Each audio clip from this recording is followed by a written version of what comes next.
Here I've got Xiaomi Redmi 5 and let me show you how to set up date and time on the following device.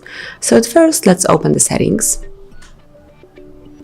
Then scroll down and under System and Device select Additional Settings, just open the list of all the settings and go to Date and Time, so it's the first icon. And now you can either set an automatic date and time, so it's the default settings, or you can switch it off just by clicking on this switcher.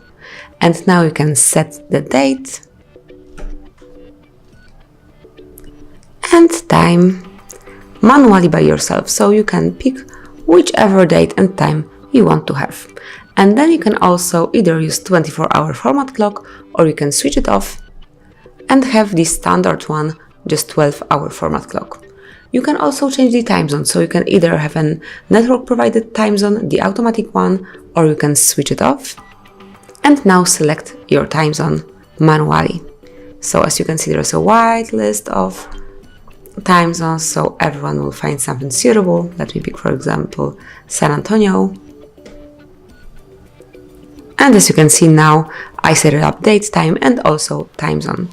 If you would like to go back to the previous settings, to the default one, just unclick those switchers and everything will be set up automatically. So actually that's it. Thank you for watching. Please subscribe our channel and leave the thumbs up.